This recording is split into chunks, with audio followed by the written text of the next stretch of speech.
Hello, Pop Girly Nation. Hello. Hey everybody. What's up? How's everyone doing today? Just Great. peachy, just freezing my butt off Yeah, out Yeah, it's here in it's cold. Chicago. it's horrifically cold. I've also I been have not depressed left. all day because of the um inauguration that happened today. Right. Yeah. Uh, Yikes. if you can't tell, Pop Girlies Nation, this was a not that camp base. Uh, and it's just I don't know. I've just been depressed all day about it. Yeah, that's Yeah. fair. I tried to stay away from it. Like, since the results, I'm like, I can't do this to myself, but It it's did make almost me. unavoidable. It made me so hmm happy that Carrie Underwood was pitchy though. Oh, and Yeah. they didn't have the It was like technical difficulties, yeah. Did you guys yes. it is bad. I was like, you were on American Idol. You're supposed to be able to sing live. It was What are really you bad. doing? It was Yeah. so bad. Yeah. And she was inside, so she didn't have the excuse of it being like cold or anything. Because you know how like Yeah. outdoor, like a lot of times they like pre-record stuff. Like she was inside. It I was mean, not if it were someone that I liked, I would have been like, oh, like they messed up like the she had to do it a cappella, like it's fine. But I'm like, no, not her. Screw you. no, Yeah. yeah. Idiot. Which sucks because Awful. like before Taylor, she was like I know you loved my her. girl, but not Some anymore, girl. hearts Get is out. unfortunately some hearts is Yeah. it's kind of a country classic. For Yeah, some not reason, the anymore. I song told by my her mom to that's burn it. for some reason the song by her that's called Blown Away. Oh, Like, Oh yeah, girl. We're we know. aware. oh, I like. We are familiar Oh with the girl. sacred texts. right, We right, know. right, right. Yeah, When for we some saw reason that like Twisters really broke together, through. the entire movie, Drew and I were like, "Why the fuck are they not playing "Blown Away" by Carrie Underwood"? Literally, there's not enough rain in Oklahoma. She Oklahoma, like literally says Oklahoma in it. it's set. Oh, Yeah, I dang. know why that song. I love that album. I was so there for that Two era. Black Cadillacs. Two Good oh, Girl. See You Again. I love Two Black Cadillacs. Yeah. Is See You Cowboy Again is probably Casanova? my favorite. Is Cowboy Casanova the? That's Carnival Ride. Oh, it's That's the not Play album. On. It might be Play On. Undo It I is Play On. I'm looking it up. Yeah, Cowboy Casanova is Carnival Ride is All American Girl, which is one of that was my fucking jam Horrible in album cover though. 2008. Horrible album cover. Agreed with you. Okay, I don't want to give this horrible lady our time. Yeah, she's horrible. Carrie Underwood, you are not welcome here. Carrie No, Under Tank. never. And Kia Underwood. happy that Miss Ariana took Dangerous Woman from you. I know. Did you know that, Maria? That was Ooh, originally a Carrie Underwood song. I did not know that. That's crazy. Yeah, thank God she don't have it. Screw her. Yeah. Hope Dang. American Idol now tanks Yeah, now that Katie's because gone, you're like, it could Queen tank. Mother's gone. Well, on that note, should we get into the hot tracks of the week? Yeah.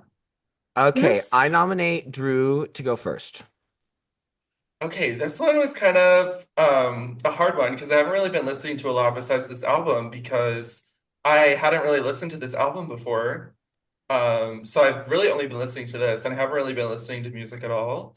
But the only song I have been really coming back to is another 143 bonus track. And it's called Okay. Love Oh, you Okay. have been in your okay era. But Oh yeah. I wanted to talk about it because it has this phenomenon that Levi and I have recognized. Um, so there's this thing. So in I Did Something Bad by Taylor Swift, there in the outro of the song where she like is doing kind of ad libs about was it so good, was it so good? So bad. Why does it feel so good? Why does it So that feel? is actually not Taylor Swift. That is Selena Gomez. I don't care what anybody fucking says. That is not Taylor Swift. It literally, you can hear, if you listen for it, you can hear where it goes from Taylor Swift to Selena Gomez singing it. In the, why does it This, feel? Why does it feel so good? That's Selena. yep. So the same phenomenon goes for another song, an Olivia Rodrigo song, Ballad of a Homeschool Girl. At the end, also, it's the end outro. It sounds exactly like Ash, which is an artist that Levi loves a lot and has talked about. She was in his top. So in this song, okay, at the 2 minute mark, it is not Katy Perry. It is Hayley Williams from Paramore. Like she is singing, she does a little riff at the 2 minute mark of the song. So Katie, you're welcome. All the pop girlies, you got to go listen to OK at the 2 minute mark and try to tell me that that is Katy Perry because it's not. Hey, we're gonna be okay. But yeah, I love the song too. Okay, Maria, your turn. Yes. Well, I have been catching up on the first couple episodes of the new season of Drag Race with this past week, which has been fun. Um, Shout out to the cast. Shout out Katie. I shout out Katie was on the first episode. Um, and I've only seen up to episode 2 so far, but so far the song that has like permeated my brain so much was used on the second episode for the lip sync song, and it's Alter Ego by Doechii, and it's so fun. And I think it's like one of the more fun, like really bombastic fun songs that have been on Drag Race as a lip sync song in like recent memory. Like it's such a fun one. I'm really glad that they chose it. So yeah, I've just been like really living for that song lately. So that's my hot So track. not Women's World or Well, so I was already familiar with Women's World, so okay. yeah, it didn't like, it was already in my brain. So Okay, Dochi that's is fair. so cool. I think Dochi's So awesome. cool. yeah. She's amazing. Um, okay, great. Mine is Pop Girlies, Pop Girly Nation. Buckle your seats. We are about Levi. I'm about to shatter the glass ceiling of Levi Knife Nation. I'm about to mention a man. Has never happened before. Who knows if it will ever happen again? Uh, my hot track is the new song by Perfume Genius called "It's a Mirror." Perfume Hmm. Genius is this incredible alternative singer-songwriter. He is one of my favorite artists working. I find him so fascinating because he truly like can reinvent himself so completely with every single album, and like he just is he's very conceptual. He has a very incredible visual style. His songwriting's incredible.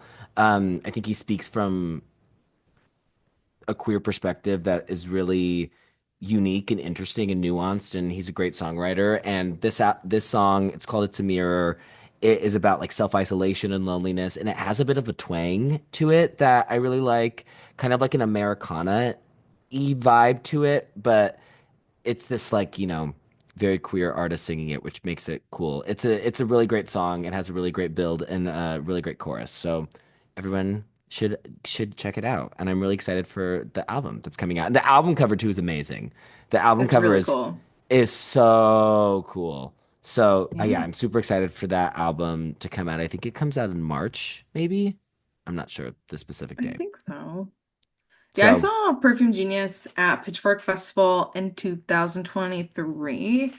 And my friend and I were like right at the barricade. And the lead singer, he had these like red latex gloves on. And then there was this tool on the like across the entire stage. And as he was performing, he kept just kind of like picking pieces of it up and throwing it and then getting all tangled up in it and laying down on the stage and like all of the super fun stuff. So it was just like that's a cool. very, very cool artist to watch in their element Man, I performing. need to listen to him. Yeah, you'd Yeah. like I'll send you stuff, Drew. He's Okay. really, really good. So, okay. Wait, Maria, Look, have you mentioned him before?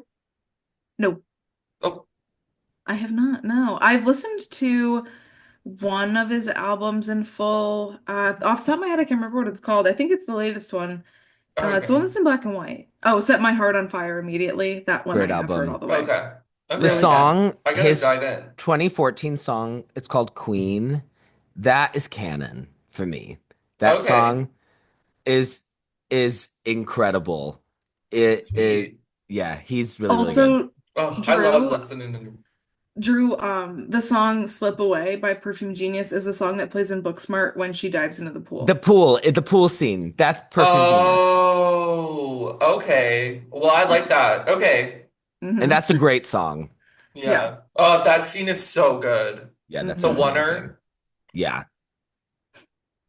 Okay, everyone, Okay. are we ready to get into the album of the week? Yes. I'm feeling Let's do it. emotional. So, yeah, I mean, guys, this is a safe space for our emotions. We can wear our emotions on our sleeve. There's just so much that we could do with this emotion. I'm so excited to be talking about this record. This is a pop Bible for me. This is I have a very like intimate relationship with this album, and Carly is I think such like a an interesting artist in like the pop music landscape, and I think she is like a cult figure in a way that like her career trajectory is just so crazy, and it's like so cool that she went from somebody who could have just been like a one hit wonder to like now she has this incredible career and legacy, and like I just find her so fascinating. And this is the album that really did it all for her. I mean, this is the album that took her from the Call Me Maybe girl to like an artist that like Pitchfork really respects and admires. So, not that Pitchfork is the end all be all, but just that like I'm saying that as a representative of like that kind of like indie music Yeah, taste. like indie Yeah. queen, like from commercial girl to indie queen, like kind of Yeah, a. I don't think anyone else has done that really. has done it like that. No, I mean, Lord kind of, but that's I was different gonna because say, yeah, she because kind of, but the music that Lord was making was always like super alternative and like moody and like yeah. I think grabbing the attention of critics. Like I think Carly Rae Jepsen went from somebody who people would like serious music listeners, whatever that means, would like roll their eyes at or like not think that like she's really anything. And then you listen to the music and you're like, wow, this is incredible. There felt like an evident like shift Yes, absolutely, with Carly, and absolutely. not so much as, yeah. With Lord, yeah, completely agree. Okay, so I have the my background page is only 3 pages, so that's pretty brief for me. I was trying to be really not wordy, so we're just gonna dive right in. So a little bit background on Carly, Miss Carly Rae Jepsen, Canadian singer-songwriter. She first reached prominence as a contestant on the fifth season of Canadian Idol. She finished in third place, which she has stated retroactively that that was like the best possible outcome rather than like winning or whatever. Like she's very happy with the way that that went. She ended up getting like a record deal off the show. In 2008, she released her debut album called Tug of War. It is like a folky pop rock album. Like it's not like the music that she makes and is known for. I've never listened to it, actually. That I've never Ratchet listened. album cover too. Yeah, I've never listened to. It's not the greatest. It's not the greatest album cover. So that was Tug of War in 2008. And then the mainstream breakthrough for her came with the 2011 single Call Me Maybe. I think that's a song that everybody knows, everybody's moms knows, everybody's kids know, everybody's friends know. It's weddings, funeral, bar mitzvahs. It's that kind of a song. So it was released in Canada in September 2011, but it came to kind of worldwide prominence when she was signed to Schoolboy Records in 2012, and that was released as her international debut single. It reached number one in Canada in February 2012. It became a viral sleeper hit. Largely, there was like a Justin Bieber like viral campaign of him like lip syncing the song that like made it kind of go viral, and it eventually reached number one in 14 other countries, including the United States. It ended up being nominated for 2 Grammys at the 2013 Grammy Awards, Song of the Year, and Best Pop Solo Performance. So this was followed up with her second studio album, Kiss. That was released in September 2012, so kind of at the end of the big Call Me Maybe summer. She has stated that since Call Me Maybe became so huge, it was this quote, huge, ginormous thing that really overshadowed the rest of our project. No other single from Kiss gained traction that was anywhere near the traction and success of Call Me Maybe. She also talked about feeling very frustrated with the constrained timeline of having to make the album Kiss. So because the success of Call Me Maybe was just so huge, the label really wanted to capitalize on it, and so they made her churn out an album in 2 months. And she hated that. She felt very stifled by it. And so this made her establish a goal for the next album of seeking greater creative control and having kind of the final say about how long she takes to make it and what direction that goes in. So as she was kind of figuring out her next move, her label was trying to like set her up with big pop writers and producers in LA, and she was writing songs, not really feeling super passionate about them. She decided to take a detour, and this is so interesting and random. I actually forgot that this happened. She played Cinderella in the Broadway revival of Rodgers and Hammerstein's Cinderella. And Fran Yep. Drescher was her stepmother, which is like so funny. And my voice teacher growing up, she saw her, which is so funny. The For first real? time I ever went to New York City, I was supposed to see her in Cinderella because my parents surprised me with tickets, and then I saw her understudy. Rude, Carly Flopson. Carly. It was How upsetting to say the least. it's just so interesting that she did that. Like it's just I don't know. Yeah. I'm It's sure it was very incredible. random. I think it's really cool. So while she was doing that, this is also interesting. She recorded an entire indie folk album during that process when she was in New York. She said that it was kind of an act of rebellion because she was feeling very pressured by her label to deliver the super commercial follow-up to Kiss. And so she just felt an urge to like push against that. And so she said that she basically did this to kind of get it out of her system and then she could go back and like make something that was going to be her official album. But yeah, she recorded an entire indie folk music album that was very kind of alternative leading. So after she got that out of her system and she scrapped the indie folk album, she began crafting what would become Emotion. And so while she was living in New York, a few big inspirations came up. One was just being in New York. She also had just like left a relationship, and so that was kind of like making her, putting her in a place of wanting to like seek power and like take power back. And then she was also became really inspired by the quote heart on your sleeve sensibility of 1980s pop music. So she saw a Cyndi Lauper concert in Japan and she was really inspired by the songs from the 80s that Cyndi Lauper was singing, and specifically she loved how potent the emotion ha ha ha all the emotions were in the songs. And like she said that like when they yearned they really yearned, and like there was romance, there was fantasy, there was tragedy in all these songs. uh and she said that like oh sorry, I have a cat in my lap that just freaked out. um Current music, like she felt like people kind of played coy and like didn't really say what they actually meant, and she really liked that about 80s music. And so she also began to dive just really deep into that sound and albums from that time. And she has cited Prince and Madonna records from the 80s as being big touch points. And so the turning point for the record came when she finished writing and recording the title track. And so that solidified the musical direction that she would take, which would be a kind of blend of this big bombastic 1980s pop sensibility with a bit more of like an alternative production rather than just being straight up like radio pop. And that's definitely reflected in the list of collaborators that she worked with. Something that I find so impressive about this record is if you listen to it, it is so incredibly cohesive. It really sounds like one whole. And a lot of the times when an album is able to sound like that and really sound like one piece, it's because it was made with like one other person. Like the collaborators, list of collaborators is very small.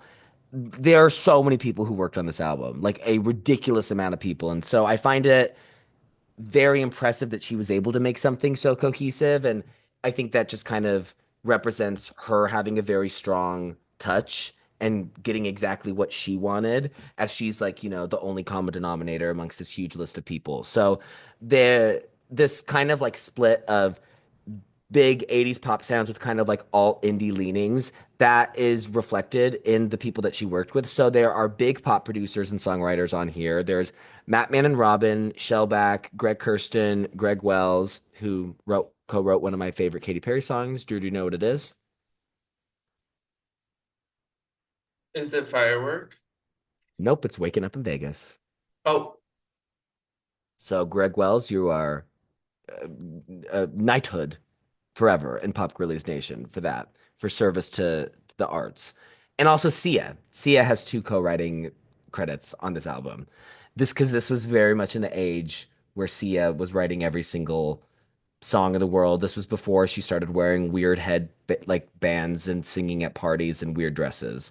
This was in like when she was super sought after. So then there are also very alternative and indie producers and songwriters like Dev Hynes, Rostam, Ariel Rechtside, and I don't know if I said that right. I hate having to say his last name. It makes me gives me so much anxiety. And also Haim, which is interesting. Haim is credited as the Trinity on this album, but it's Haim, but they're credited as the Trinity, which I kind of think is cool.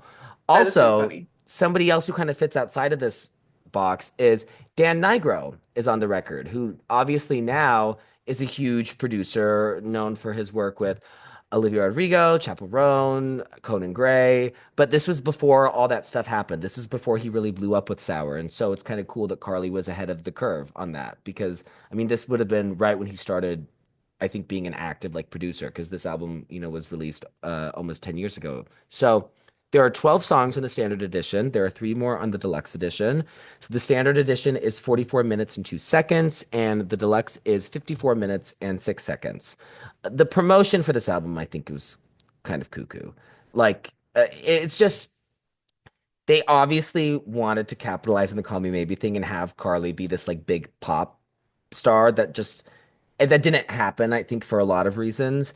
One of them is the singles and the rollout is just so weird. So I Really Like You was released as the first single in March 2nd, 2015, peaked at 14 on the Canadian Hot 100, in the top 10 of the UK. I think it like reached somewhere in the 30s in America. It did not meet the commercial expectations set by Call Me Maybe. Runaway with Me was released as the second single on July 17th, 2015. There were four promotional singles released before the record as well: Emotion, Warm Blood, Making the Most of the Night, and Your Type. So by the time the album came out, we had six songs. Boo. But kind of not really, because the album was released worldwide on August 21st, 2015. However, in Japan, it was released on June 24th, almost 2 months before. So the entire thing had already leaked online, and people were listening to it 2 months before the record came out. And so I think that I'm not saying that this would have been like sold a million copies first week if that hadn't happened, but I just think there was such a bizarre rollout. So many songs were released, which I don't really think does a lot. I don't really know why people like to do that because I don't think anybody really enjoys that. And then the Yeah, I hate the Japan feeling early of going to release, an album and listening to it for the first time, already having heard nearly half of it. I half the really songs, it's dislike I Do that. you hate it. do you think that that's like a sign? Because obviously the last two albums have been kind of like that. Like Romance is very much like that, and then like Radical Optimism, I feel like was a little bit like that too. Do you think that that's like a sign of weakness, like going in now that we kind of, or do you think that that's something that they plan to do beforehand? I don't know. I think it totally could be. I also think it's a bit an outdated like approach Yeah, to I releasing agree. music. I think that's honestly what more I think everything. I think it's kind of that's obviously stemming from the world of like digital downloads when like Yeah, people were like downloading music off of like iTunes, and that's not the world that we live in anymore. We live in the streaming era, and it just I don't know. It doesn't make sense to me. I don't yeah. get it, but I think it could be like that, Drew, of like trying to like rile people up and like Or get like people trying to excited and just like catch something like when throw they know something that on the the wall and hope lead. it sticks. Yeah. Yeah, absolutely. So it was a commercial disappointment. It peaked at 16 on the Billboard Hot 200. It was not a commercial success.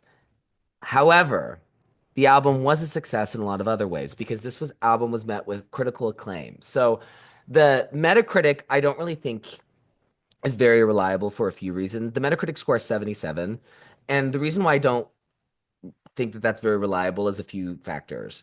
Uh, the response that the kind of critical community had was a very surprising one to them, and so I think there was reluctance to give Carly her flowers initially because this was not an artist that people would have like given a lot of like I guess attention or respect to. And second of all, this is like before this huge era of poptimism that we're currently in, which we've talked about, which is that kind of movement within the music critic community and also just kind of like culture at large, which is assigning basically declaring that pop music is like worthy of the same kind of respect and praise that other genres of music get, especially rock music, which was kind of, 20, 30 years ago seen as like the end all be all on pop music, was really fizzy and didn't really have any substance.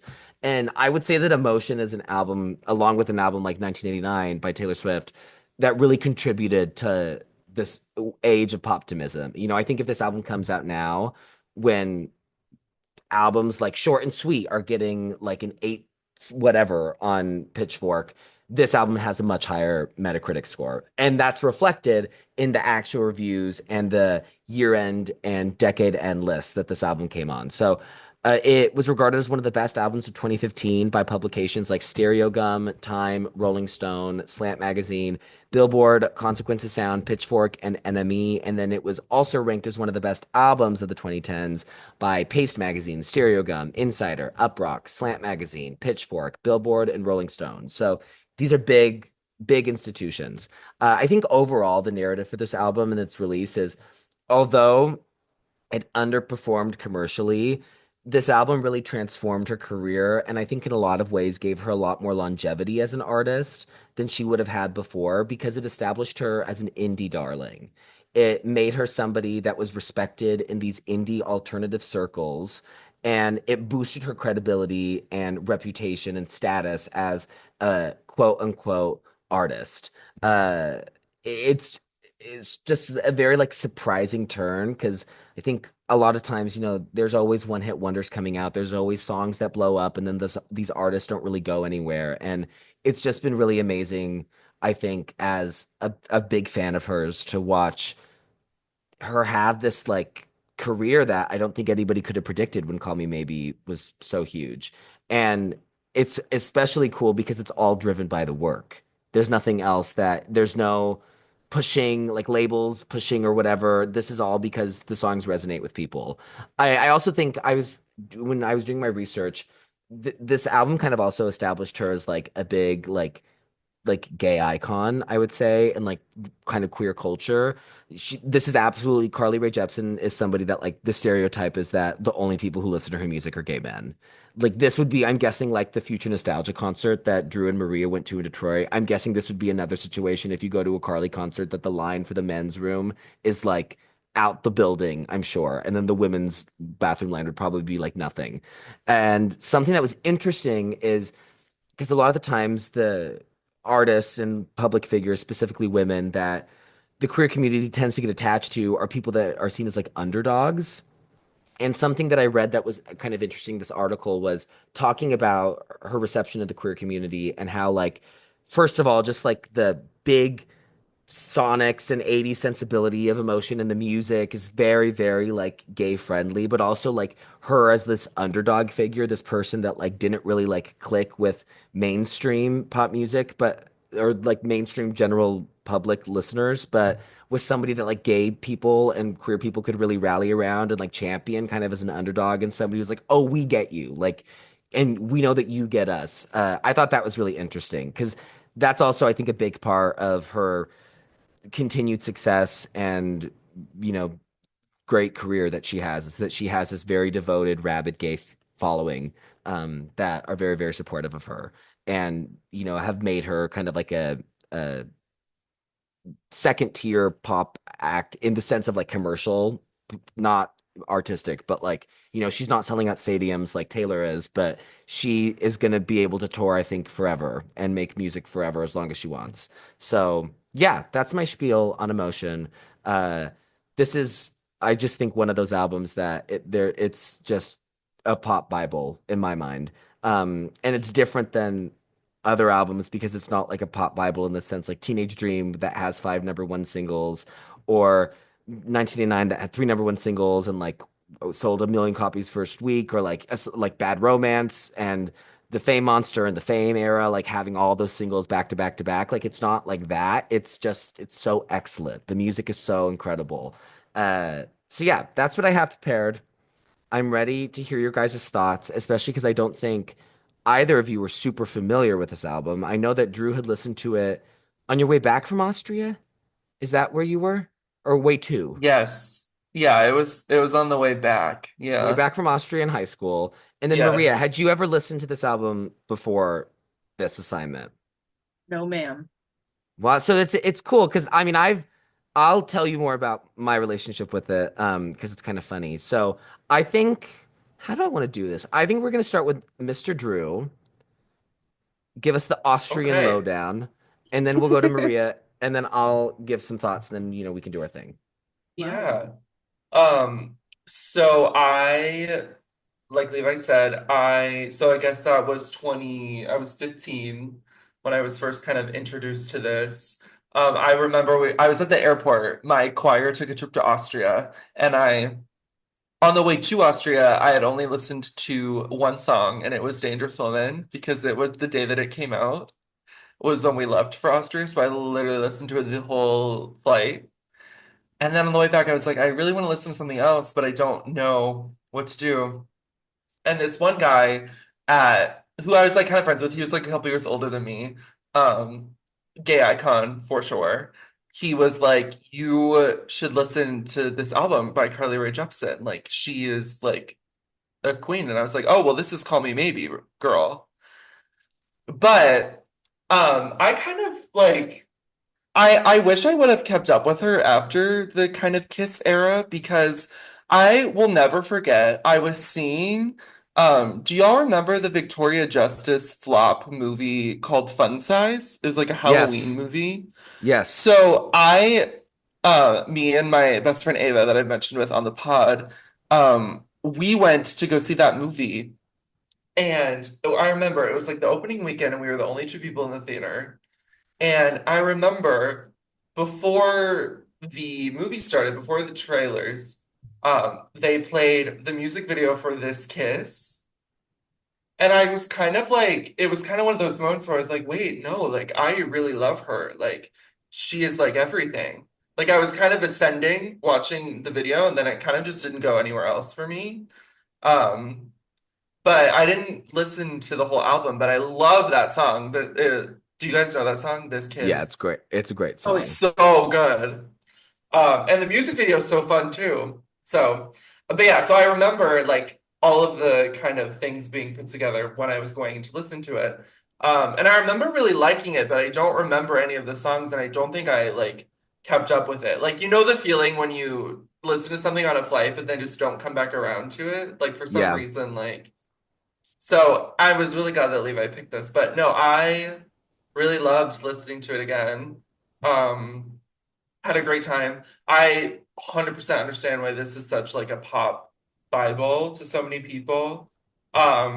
Yeah, first of all, perfect album cover. I love how her hair is different. Like I love how she's kind of unrecognizable. Um, love the album cover. Um, but yeah, I think the album for me, it starts like so strong. Like the title track I really love, and like the song Give Me Love and all that. I think that goes into like one of the strongest starts ever. Like Emotion, I think is one of my favorite title tracks of a pop album that exists. Like I think it's so good. And then it kind of like lulls a little bit in the middle for me. Um, where kind of what Levi's saying, how a lot of the songs, um, how they all had that kind of similar production where you think that it was all made with one other person. I think it kind of hinders the first listen a little bit, but I think once I was able to get into it a lot more and really listen to it with lyrics in front, it got a lot more simple to differentiate all of the songs. So yeah, but that was really the only thing. Um I love how her voice has kind of shifted from I mean it's not like the bubble gum that you hear in like This Kiss or Call Me Maybe, but like there's kind of almost like a rock alt in her vocals that's really cool. Um yeah. Yeah, I really love all of listening to it. Yeah, I think that's really all that I wanted to say. I also love how Levi mentioned like her trajectory is something that I don't think anyone else in music has been able to achieve, like especially a woman in pop. Mhm. Um, so yeah, I love how we were able to come back to this. Cool. It's Yeah. interesting you say that because I think, and maybe this, I have obviously different perspective because I've known this album for 10 years, but The middle part is my favorite part of the album. Oh, really? Yeah, that's to me, that's like the meat of everything. So that's just kind of interesting. Um, that's, Yeah. that's wonderful. It's what makes the world go round. Different opinions. Yeah. Let's see if we're gonna get another one from Maria Yeah, Spoon. Let's Maria. dip into some emotion. Whoa. Whoa. Oh my gosh. Well, yes, let's do it. So, as aforementioned, this is my first time listening to this album. I'm obviously familiar with Miss Carly Rae. Had you ever listened Um, to a Carly album? Like, have you ever listened to like Dedicated or like Loneliest Time or anything? nope, not all the way through. But yeah, she's just an artist that I've been familiar with certain songs like here and there, but never really enough, ha had enough like niche knowledge of like diving in and, exploring more of her discography. So I just think it's cool that like kind of as we've been talking about her career and the trajectory of how, of where she's gone, I think it's just really cool. It's like very apparent that she's an artist that has carved her own space in the pop world for herself. And I think seems to be very happy and content and successful, making the exact niche of pop music that she wants to. So yeah, I just think that's super cool. And I have obviously very distinct memories of being 12 and hearing uh Call Me Maybe just in the places that you tend to be in when you're 12. So I just Let's remember also, that all the time. while we're saying that, we also can't forget the Owl City song. Good Good times. times. Yes, A Scarlet favorite. They always play that song there. I loved that song when I was a It's kid. Yeah. really good. Also, I thought you were gonna say, like, she totally should have. She was so snubbed at the Grammys when Call Me Maybe was nominated. I don't know what. She didn't win Yes. anything though, I remember. Well, and she should have been that should have been a record of the year as well. I think Jeff's song Yeah. is crazy. Wait, so did she win for that? No, Yeah, that's what I thought. She was only nominated for song. she's only nominated for song. So Oh, that is some bullshit. what beat her for pop solo performance is the live someone like no or just normal. I Set Fire to the Rain, right? is yeah, Set Fire to the Rain. That's what it was. It was the live Set Fire to the Rain Bullshit. by Adele, and then the song win was We Are Young by Fun. Okay, whatever. I think Carly maybe Call Me Maybe I think outsells both of them. Yeah, I do too. I don't Call know. Me I just Maybe's that was such a moment. Like everyone yes, knows it's a that song. moment. And it's one of those like lightning in a bottle songs. Yeah, it's yeah. Like, hey, I just met you. And This is this, crazy. it's really crazy. For But me, here's when Call Me Maybe came out, it felt like it was Friday by Rebecca Black, but a little bit more elevated in Yeah. terms of the storytelling of the song. I'm You know what I sorry, mean? the fucking bridge of Before You Came Into My Life, I Missed You So Bad. I think And that the is strings, yes, it's I think the that lyric is genius. It's like philosophical and it's perfect. It's like Yeah. represents something I love so much about her writing that I'll get into a bit. But like I love that I think she's kind of a weirdo. And I that's such a Yeah. bizarre thing to say in like the best kind of way that you can have pop music. Anyways, sorry Maria for sidetracking your life. No, before you came into my life, I missed you I missed so you so bad. bad. Lyrics like that are so funny. And that just makes me think of this one of my favorite songs, which is a George Harrison song, which is meant to be a funny, goofy, silly song. And it's called Crackerbox Palace. And the first lyric of the song is, I was so young when I was born. Like, yeah, me too. I was young when That's I was born. that's like kind of just devastated me. What? Though that that's lyric kind of is beautiful. sad. Yeah. Oh, I thought you were okay. Well, I'm glad that No, made an impact. that like kind of just got me. I Oh have my to God, reflect on yes. things. Yeah, I was so young when I was born, my eyes could not yet see. You know what? Let that I sink Same. in. literally am feeling that deep in my gut. Oh my God. Whoa. This That's is almost really as good as intense. crawling on me like a centipede. Okay. Well, And the moment's over. and the moment's gone. Oh my gosh. Well, love, let's explore some more lyrics Yes. by George later. So yeah, but bringing it back to Carly Rae, absolutely love. So yeah, this is the first time I've listened to this album or any full album by her. And I mean, I'll just say I've always loved Runaway with Me. ever since it came out. I just think that song is such it's just one of those songs that is just I think like emblematic and it feel like when you listen to it it feels like, oh, I know what this experience is like or like when I hear this song, it just puts me in a very specific place, a very specific feeling. So I just love that song so much. It just like hits like a really specific chord within me where I'm just like, wow, this is really impactful. So I love that song so much. And I think I resonate with the top part of this album a little bit more, like maybe the first third more than the rest of it. But I love that this album is so consistent in its sound. I can, very much hear the 80s influence on it. But it's funny because I think it had slipped my mind that she was Canadian. Like I just genuinely forgot that, or maybe hadn't even known it in general. And then it just made me laugh when I got to the song Favorite Color. And I'm like, oh, is she not American? Because obviously there's like in the favorite color, it's the OU in Hmm. both words. And I'm like, this is so funny. So yeah, I think I realized that I didn't know that about her. But kind of like you were saying, Levi, where you're like, oh, she's just kind of a weirdo. There's just like something, just like she's not like the other girls. Like, I just think for her, there's like an inherent quirk with her, Hmm. even though I feel like a lot of what she does is generally palatable for the wider general populace. So yeah, I just think there's like this inherent quirk within her stylistic, endeavors and just like the way that she kind of crafts her songs. And with that, there's like a couple insane lyrics on this album that stuck out to me, which again just felt very quirky and fun. I'm like, I love that she said this way or whatever.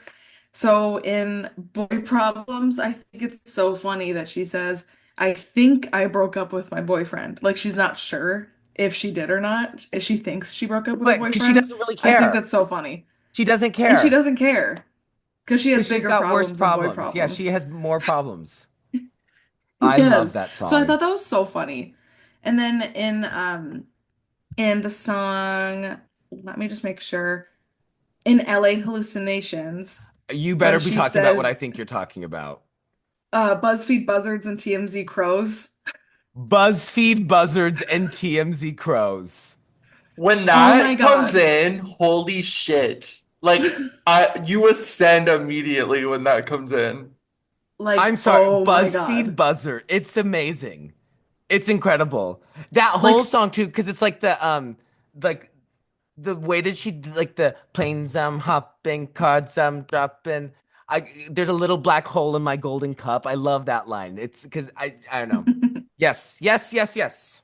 yes. So those are the lyrics that stood out to me the most. I'm just like, I love that she said that because no one else has ever thought that before she did, and no one else ever will. Like that is just so her her voice. So I just love that. So I love it. And I love how generally the whole album is just like really feel good, really upbeat. And I think it's also really interesting that the kind of main color palette for the album in general is a little bit more on the darker side.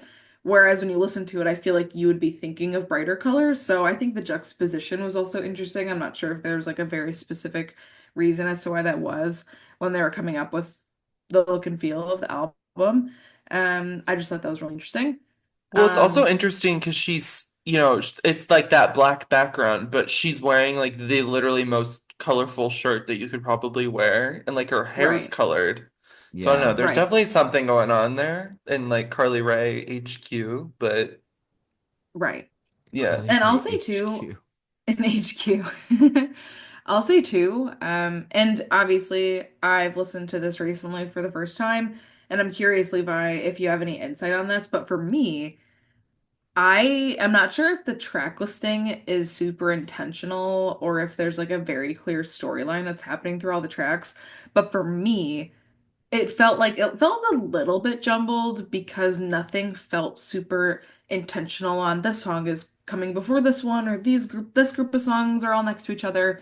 And I think that's something I kind of go for in an album or like I like when things kind of blend together like oh maybe that there's not a storyline but at least this family of songs makes sense together. I just didn't really feel that from this, and that doesn't necessarily detract a whole lot from my listening experience, but that's just kind of what I felt. I Um, wouldn't say that that's something she does in her albums. yeah. Well, Like that's fair. I don't think that's a priority for her because I I don't know. I feel the appeal of her is less like I think the themes of the album or like the story of an album and more like, oh my God, I cannot believe this fucking chorus in my ear right now. Oh my God, what is this pre-chorus? And like Yeah. it's a different, I think, kind of like skill set and what she's going for. Also because so much of her music is about similar content of like largely being about romantic relationships. And there was this article that came out around the time of Emotion that theorized that every song she had ever released was about the same person, which was really interesting to me. And so like when I think of Whoa. Emotion, I think that like every single song's about the same person just because of that article. That's So really yeah, interesting. I think that's a super fair point because I don't think that is present on the album. I would agree with you completely. Yeah. Okay, cool. Interesting. Interesting. Well, cool. And I think That I would like be really so something. That would be such a Carly Rae thing where like every song is about. There was also another take around this time that was like no song she never writes a song when she's like in a relationship. It's always like leaving one or entering one. Like there's like the sense of momentum in all of her songs. Like it's like her songs are always coming from a place of transition or like moving to somewhere. Yeah. She's never just like, I'm in this moment and I love it. It's like, oh, this is the beginning of something. We should run away together. Or, oh my God, this warm blood feels so good. Or, oh, I'm leaving you. You know, it's interesting. Yeah. I don't know. She's a very Her quirky music writer that I her love. music is like the kind where you're like where you listen to it and you're like kind of chuckling, but you're not laughing out loud. so What? a giggle. Cause you're like you're feeling it and it's like so good, but it's not like a joke, you know? Like you're kind of just like chuckling. I think I know what you mean. I love Yeah. what you're saying. I don't know if the meaning is hitting me, but I love the words that you're Right, saying. because it's not like what Maria was saying earlier. Like it's not like Rebecca Back Black Friday where you're like, this is stupid, I'm Laughing. laughing at you. But like this is it's like quirky and fun, but it Yes, and there's also a has sense of like playful. artistic. Yeah. Yes. Yes, agreed. Agreed. Love that. Well, yeah. And I think the only other thing that I kind of wanted to say, and this might be like a crazy take, but I think I had like a light bulb moment as I was listening to this and I was thinking about it. Because again, we've talked about her quirkiness and her fun lyrics and the playful style of her artistry in general. And it kind of made me think like I feel like Carly Rae Jepsen is kind of the counterpart of Grimes, but like for those who it's like, oh, okay, I think I need my music a little bit more normal. You know what I mean? Because I really felt that way when I was listening to Run Away with Me. And I was like, I feel like this is her reality, like Reality by Grimes. Like, I feel like those two songs give me the Oh, same thing. wow. That's so I love this analogy. I love this comparison. Yeah. And I'm like, I feel like they're kind of counterparts in the pop world, but obviously Grimes is going to be a little bit more rough around the edges, art pop kind of vibe, and then Carly Rae is a little bit more. Also, I keep calling her Carly Rae. It just feels fun to say. I don't know if she prefers to go by Carly or Carly Rae. So whatever, Carly. You But can't have a name that good without going by I Carly know it's Rae. just so fun to say. So, but I feel like her music like obviously incredible pop music, pop Bible, but it's a little bit more palatable for anyone in general. Whereas Grimes, Well, I feel like it's just a little bit more rough. So I just feel like they're kind of counterparts to each other. And that's just what I got from listening to this. I love that you made that point because I get the same kind of vibe, but like in a different way, where I got a lot of Taylor Swift from this.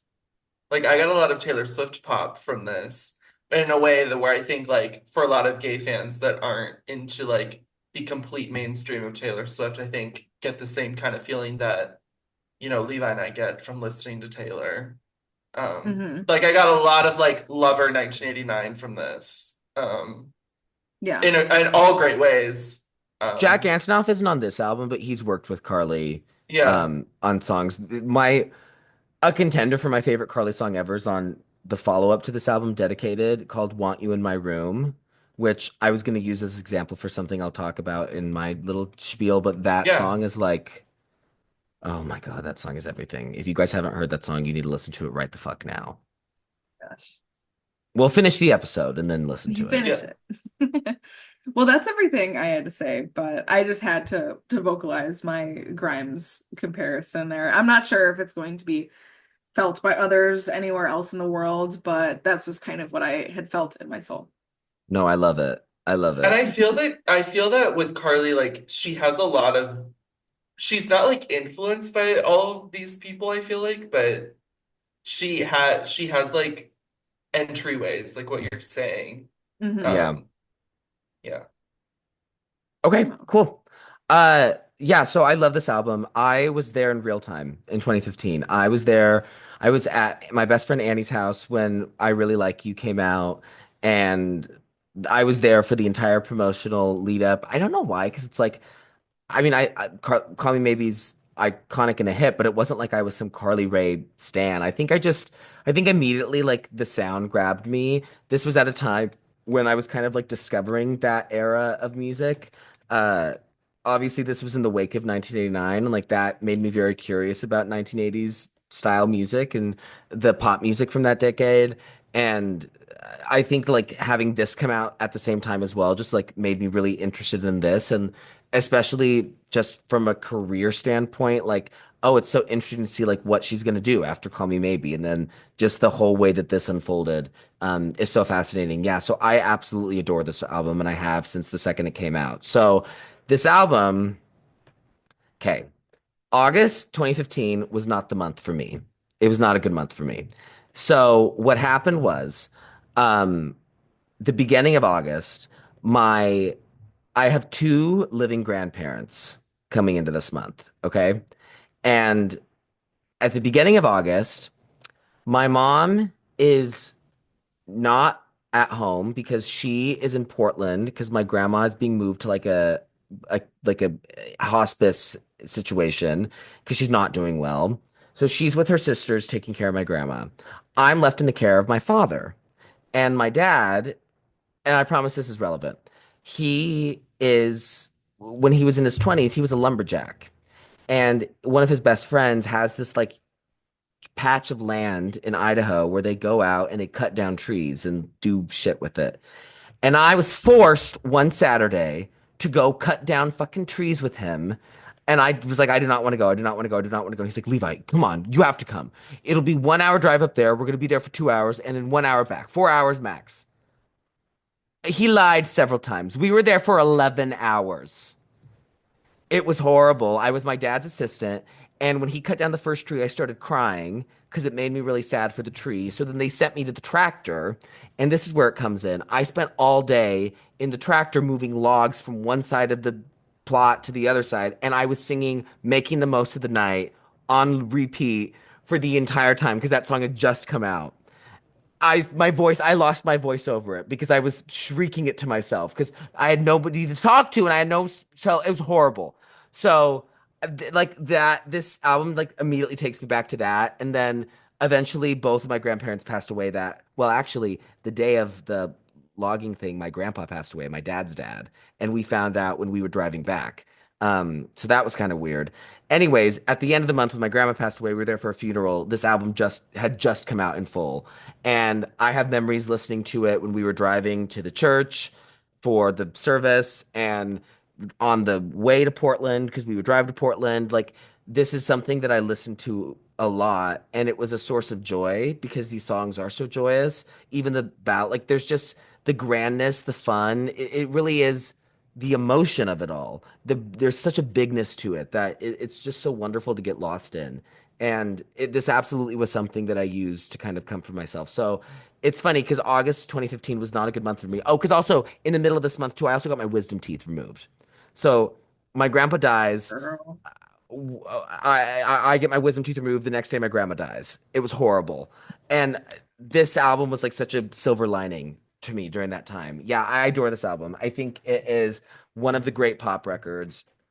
I think it is just pop perfection. It kind of she's firing in on all cylinders and she like never stops. Like from the second that sax comes in on Runaway with Me, you're just jolted and you're like, "Whoa.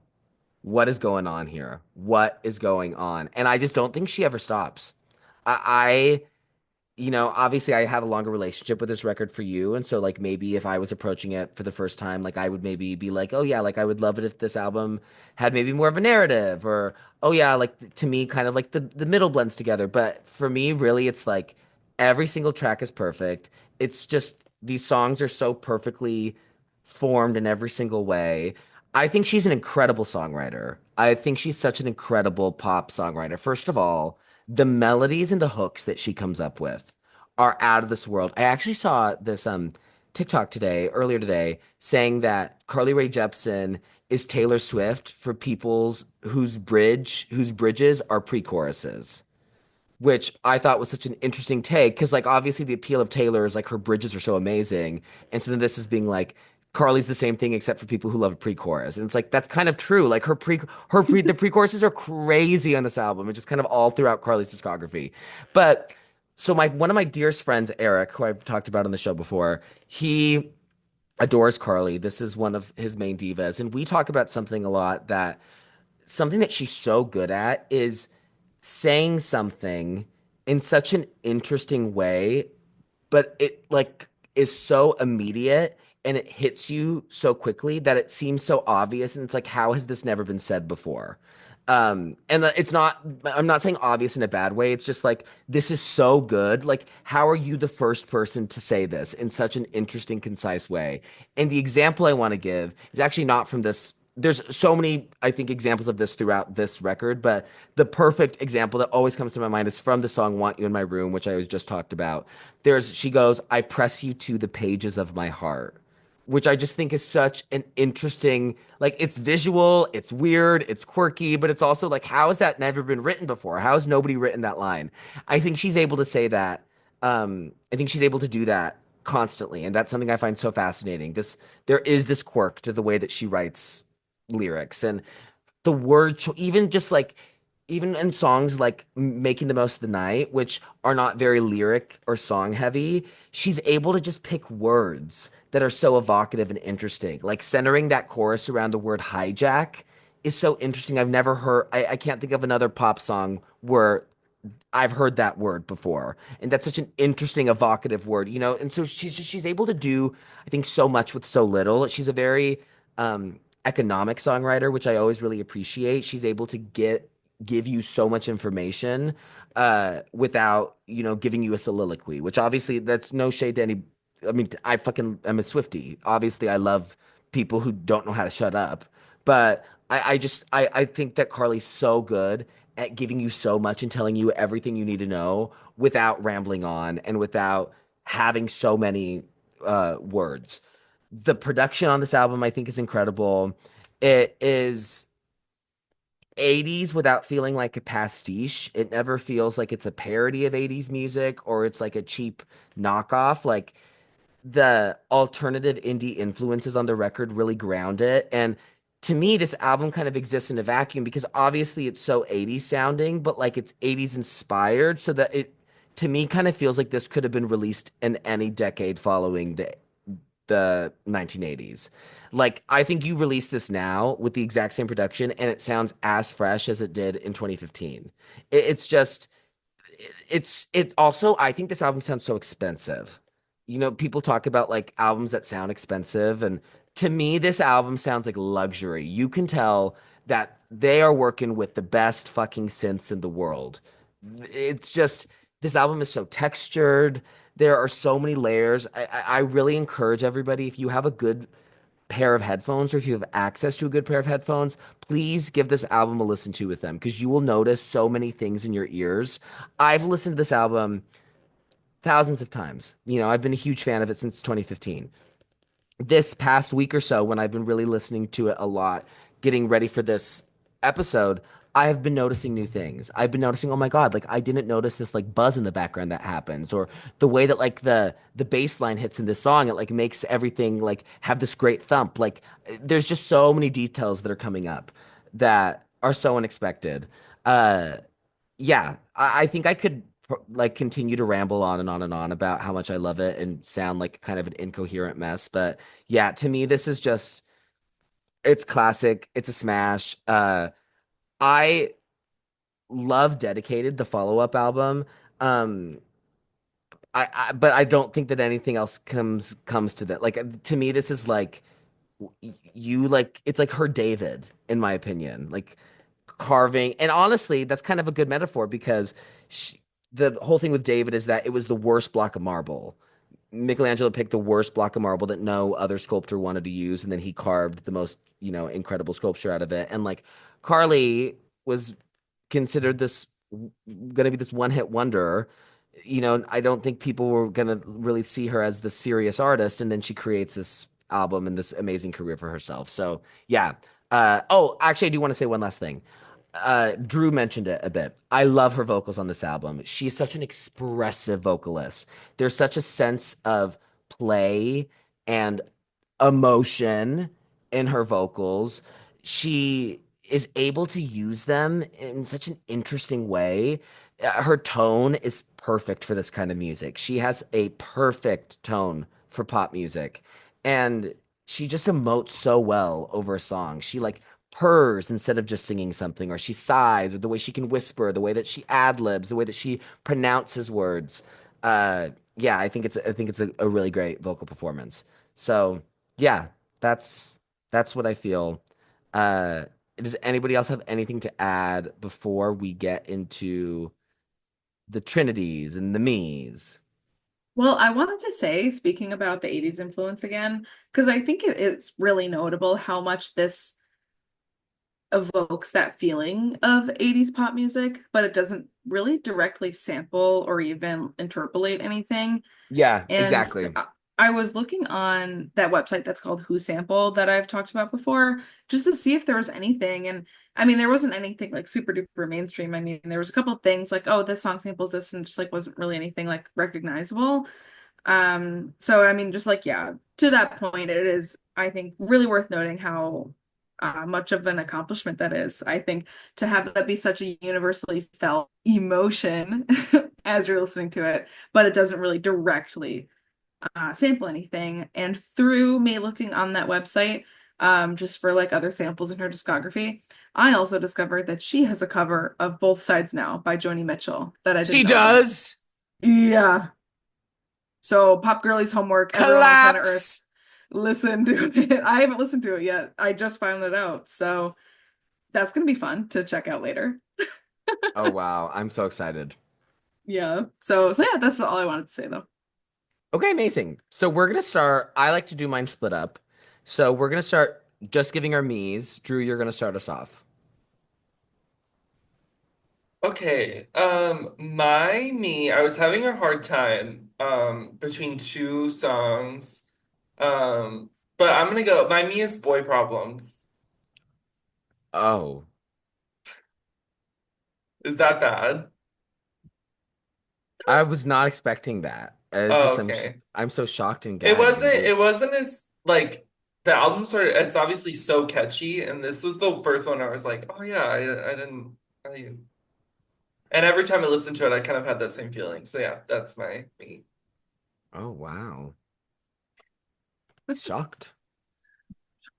I'm probably gonna say that though with everything that Yeah, everybody I was says. gonna say I'm like, Every opinion will be a shock.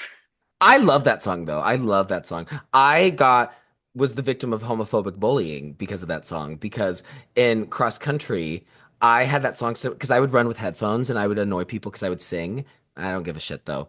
But I was singing that song, and the guys in the team were like, "Boy problems, what are you?" And then they were like, "Who's that by?" And I had to be like, "Carly Rae Jepsen," which didn't really help my case of trying to lay low. So I do kind of when I listen to it, I do like, oh my God, I'm like running again on like Overland and Avenue, and the boys are being rude, but whatever. Well, I love that.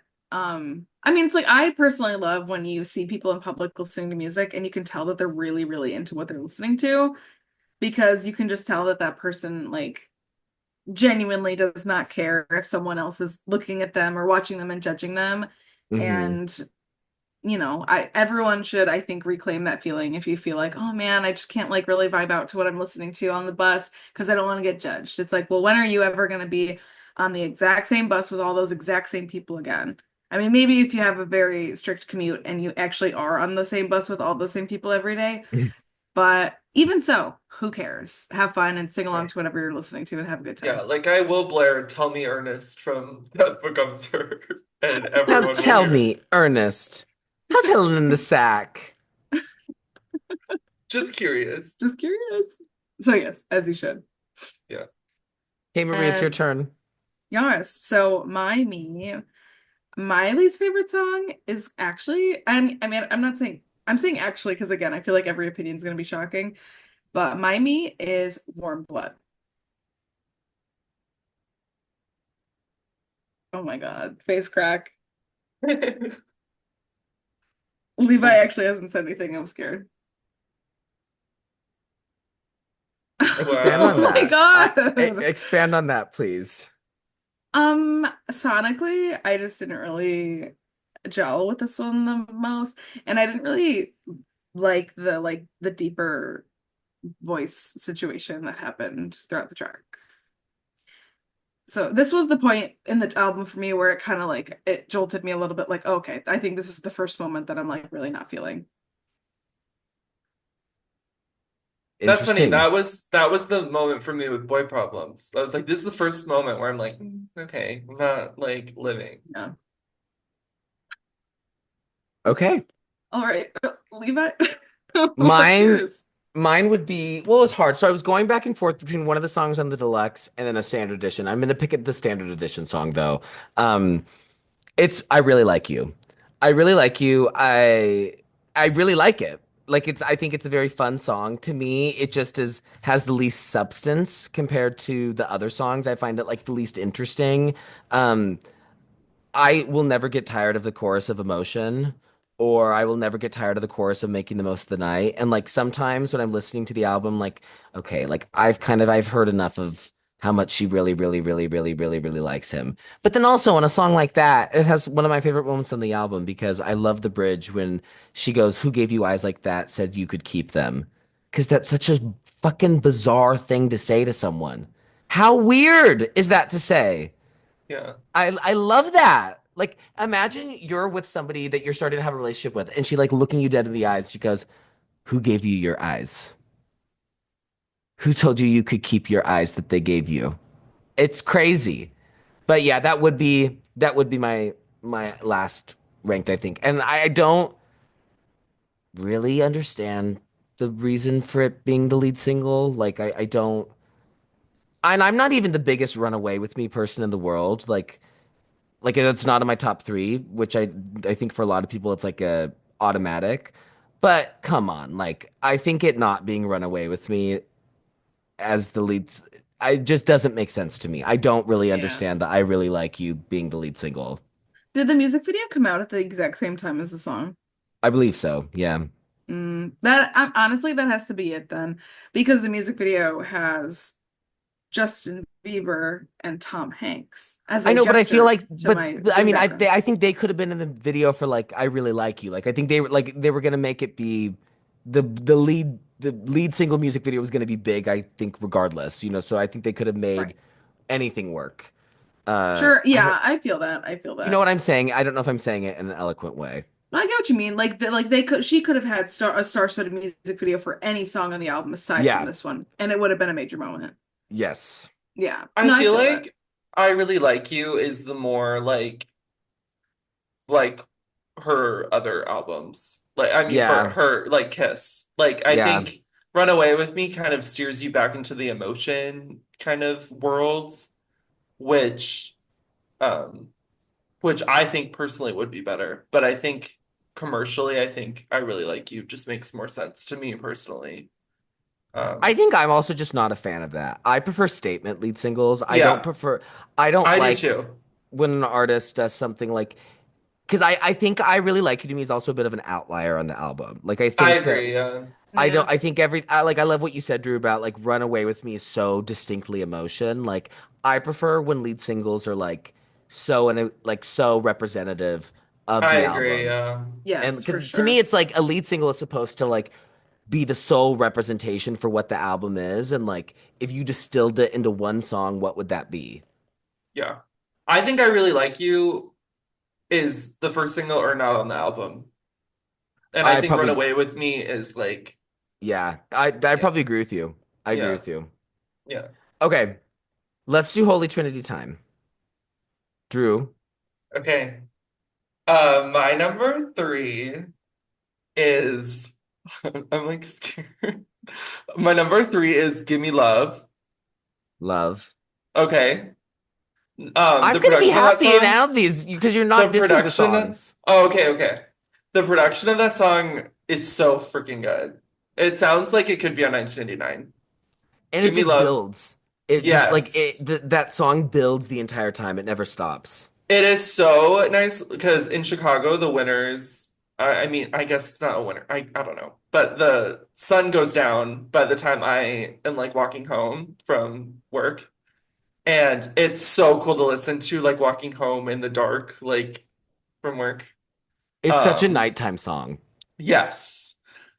So my number two is Making the Most of the Night. Oh, Smash. smash, smash, Um, smash. Thank you, Sia. yes. Thank you, Sia. Well, you And my also hate number, Sia though because Sia's boy problems as well. oh, So right. Sia kind of was hit or miss for you. And my number one is Emotion title track. It doesn't get better than that. That's like my favorite Carly song. It's so good. Yeah, it's a great song. It kind of, I don't know if you've, I don't know, maybe it's just like track two feeling. It kind of gives me like Maroon vibes in the way that she sounds. But I don't Hmm. know. I don't know if I see that. I mean, any Maroon mention is good for me Yeah. because it's God Rune, but I don't know if I hear the I don't connection. know. It kind of gives me like the way that her voice is produced in it. I kind of get Maroon vibes. I don't know I why. get honestly, I kind of see that in the bridge, in the like the what if I turn the lights right down, Yep. that part. I get that. I actually do get that. Okay, love Yeah. it. Yeah. Great top three. So it was, wait, what was your, oh, so it was Gimme Love, Making the Most of the Night, and then number Yeah. one, Emotion. Yep. Okay, Slay. Okay, Maria. See. Okay. My number three is Boy Problems. Yes! Period! Speak on it. Yeah, it's fun. And I think the melody in the chorus is so fun and so infectious that I'm just like, oh, I love the fact that I'm listening to the song right now. Like, that's just how I felt when I was listening to it. So, It loved kind it. of to me, sorry, defend it. Like it was good. It kind of to me sounds like an Ellie Goulding song that Ellie Goulding could have done better. Uh, Oh, What? What Ellie Goulding song sounds like that? It just sounds like Ellie Goulding would sing that. I feel like Making the Most of the Night sounds a little bit more like an Ellie Goulding song. No, I don't know. I feel like I only got that with Boy Problems. And I'm an Levi, Ellie stan. I know, that's what I'm saying. Like, Levi, I can you know, be the but what tiebreaker? Ellie Goulding song sounds like boy problems? She has a song called Don't Panic that sounds like Boy Problems. I don't know. I love boy problems. I also think it's such a fun concept for a I mean, it's song. not I've never bad, heard a but song like, like that. Well, my number three is Boy Problems. My number two is All That. Mm. Oh, Love, interesting. A ballad. You're not normally a ballad girl. not usually a ballad girl, but I loved like the more mellow kind of vibe of this. I just thought it was really groovy. I wasn't expecting any of these songs to sound like this one, and this one was the more mellow moments that I just like resonated with the most. So yeah, I thought it was like a really cool song. And then my number one is obviously Runaway with Me. I mean, that I think is like one in every five artists probably makes a song that is that I think resonant and like true to life and emotional. Like I thought that I think that song is so cool.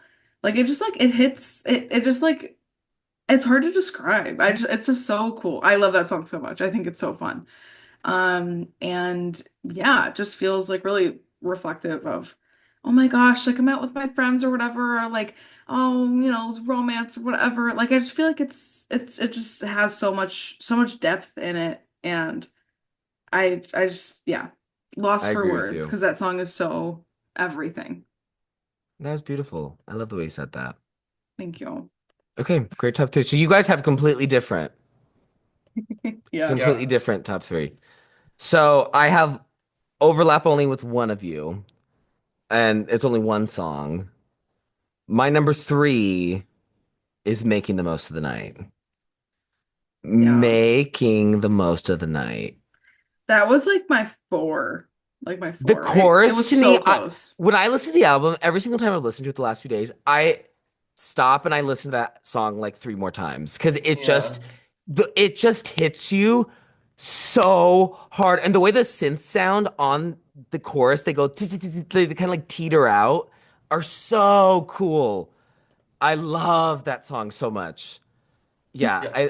I adore that song. I just That don't song think it should have gets been like credit number enough. one. Like It should have everywhere. in Well, it was in Levi yeah. Nation, clearly. I was singing it on the day my grandpa died when I was logging. It's Yeah. incredible. So, love making the most of the night.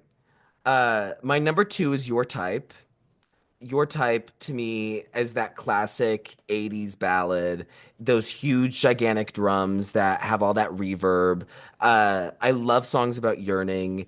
I think Carly is so incredible at like unrequited love songs. I just love an unrequited love song in general. That's like one of my favorite genres. And I think that song is so special. And first of all, I just think it's so beautifully written. I think she has a lovely vocal performance on it. I love that the phrase specifically your type is never mentioned because she says I'm not the type of girl you call more than a friend, but like she never says I'm not your type, which I just think that's cool. Uh, I love the wordplay on like the pre-chorus that I love you, I'm sorry, I love you. Like the way that the way you change where those phrases are in the sentence, it like changes the meaning of the sentence. I love that, and also to me, obviously, Carly's a straight woman singing about like a man loving another woman, but to me, that song is such a gay song. Like that is the feeling of like being a gay like teenager and like having a crush on like a straight boy that like won't be able to like love you back or like give you anything in return. And I think like I really connected to it so much when I was a teenager growing up.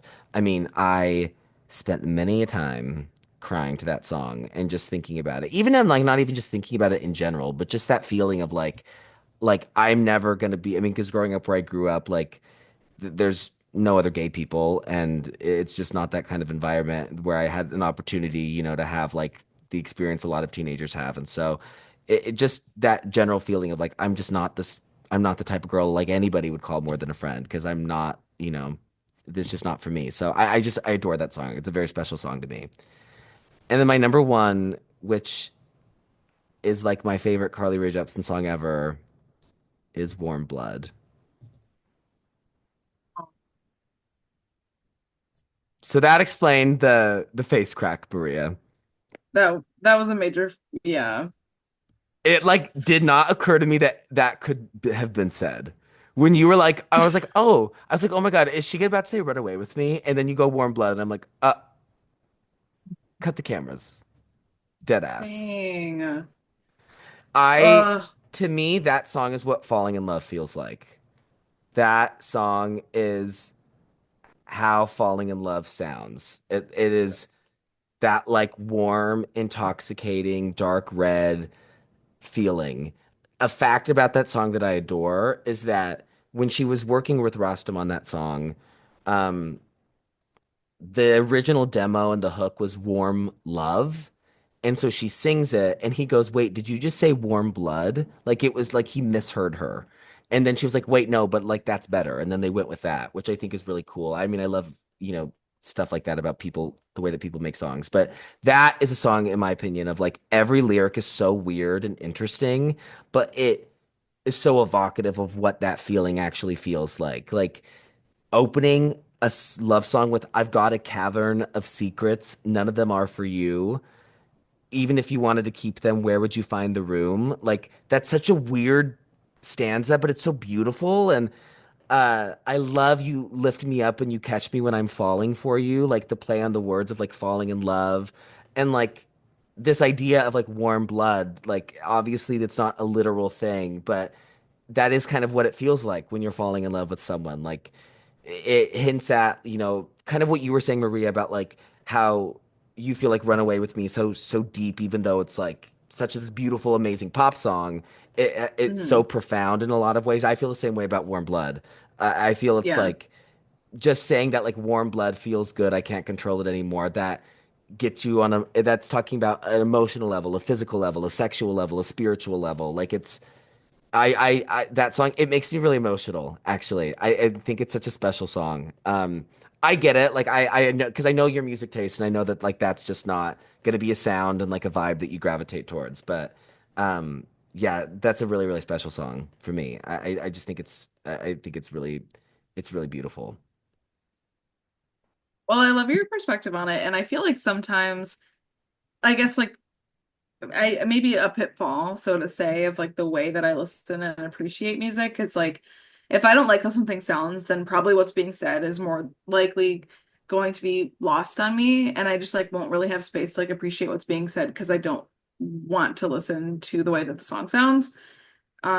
So it's just like kind of eye-opening for me personally as a music listener to just hear that you get so much out of a song where it's like, oh, well, just listen to it once and then I was like, okay, I'm done.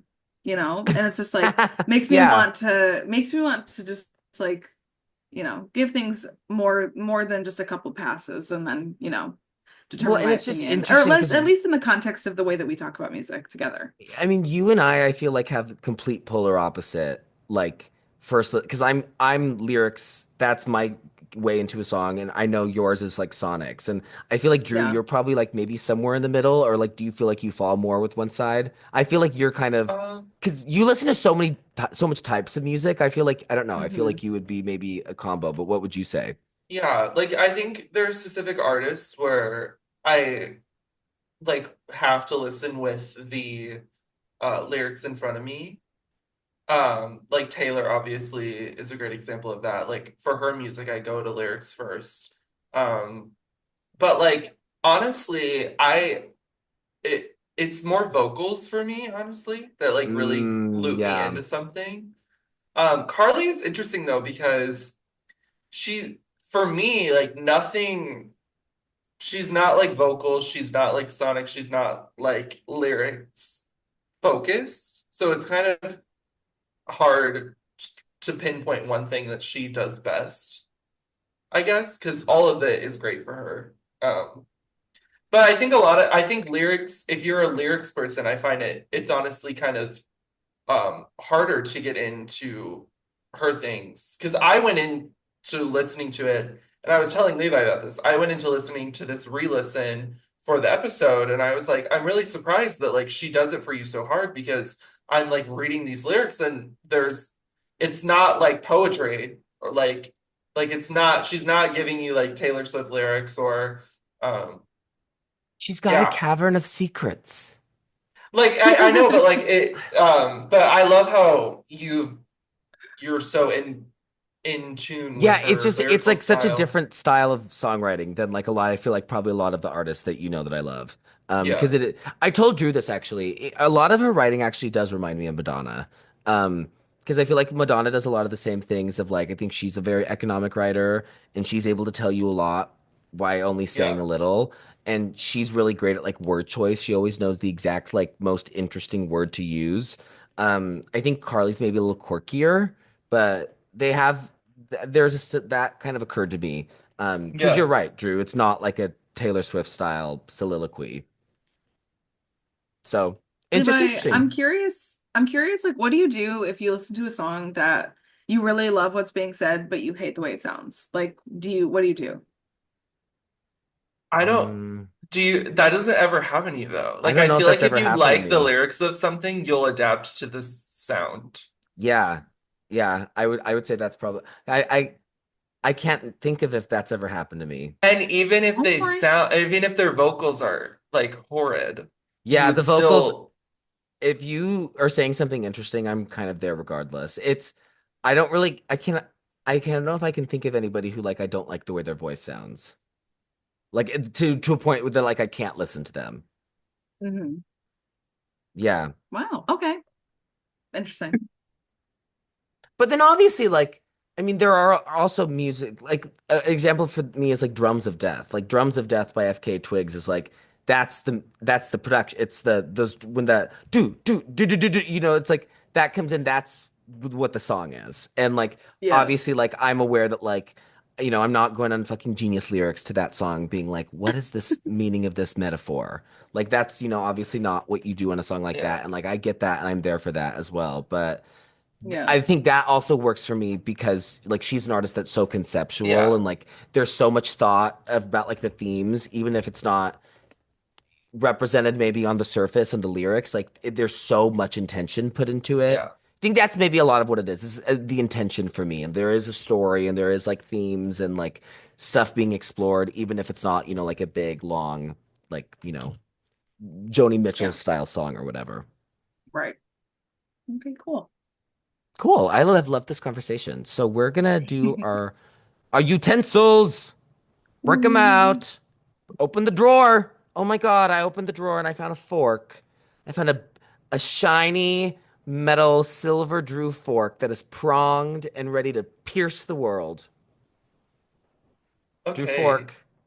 My this was like the hardest part. I could not figure out what the hell to rate it.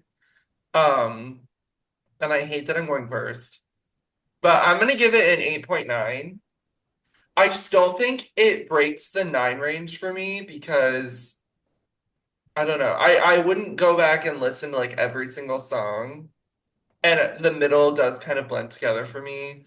But it's obviously gonna get an amazing rating because I love most of it, and I know how, this is like such a pop Bible for everyone. So yeah, I that's think it's a great score. okay. Cool. Miss Oh my Nice. God. Okay, so the next utensil I'm grabbing out of this drawer is this curved, dipped, circular uh gleaming spoon that we are going to scoop into music and take out scoops of knowledge. Maria, what are you doing with your life? My life.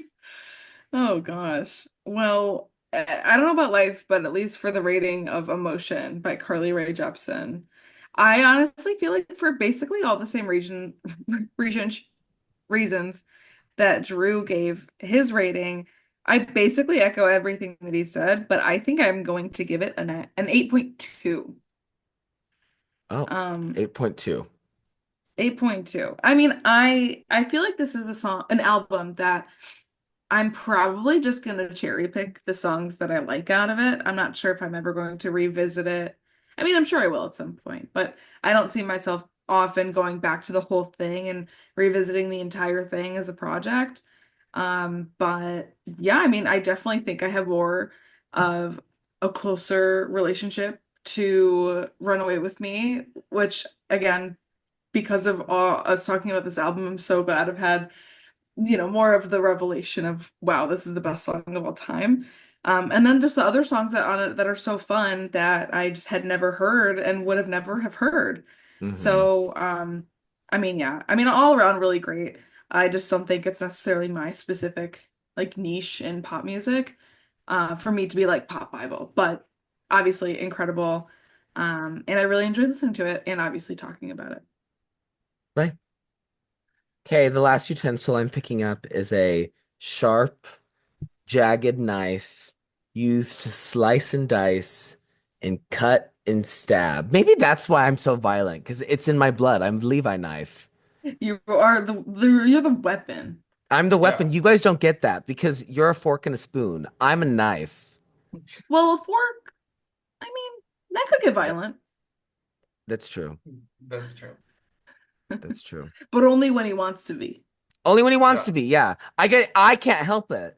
I don't You want to can't be help violent it. all the time. I can't help that I'm calling for the sniping of people. It just comes out.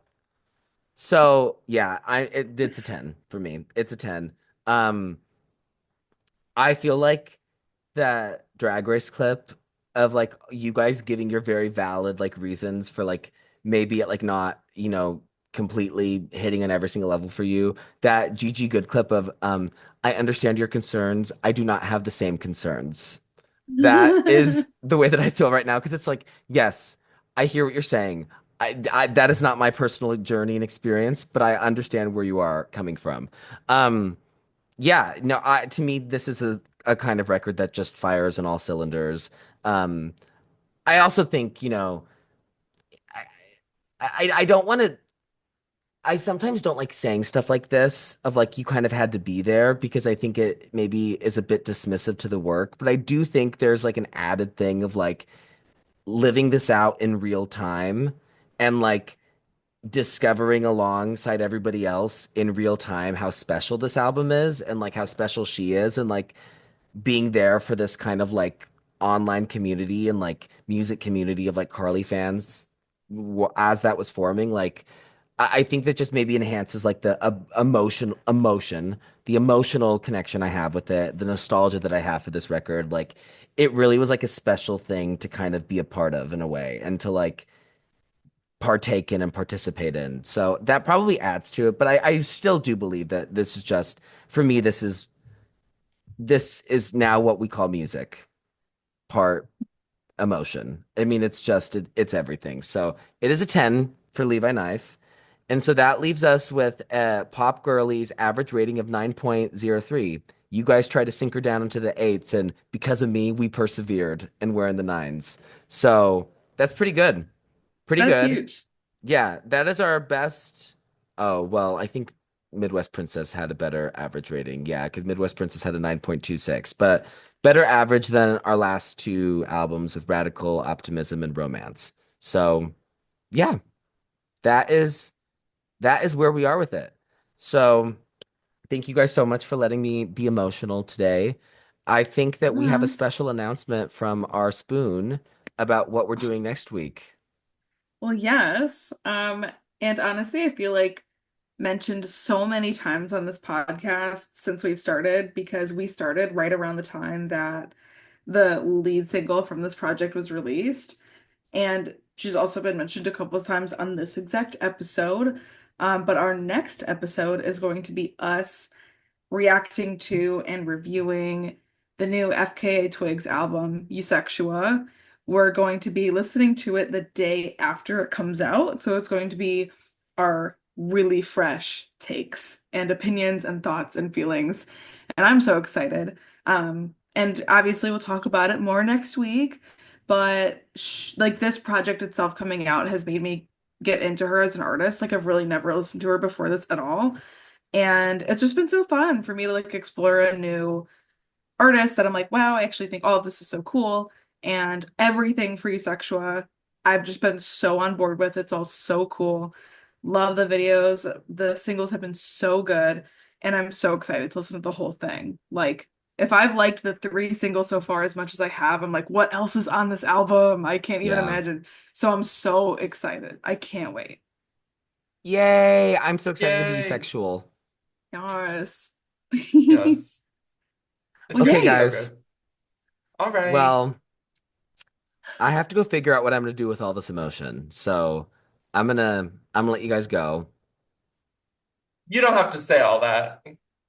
Oh, Well, I'm gonna go find someone to run away with me.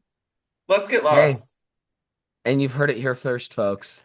Bye, everyone. Bye, Bye. Shanti.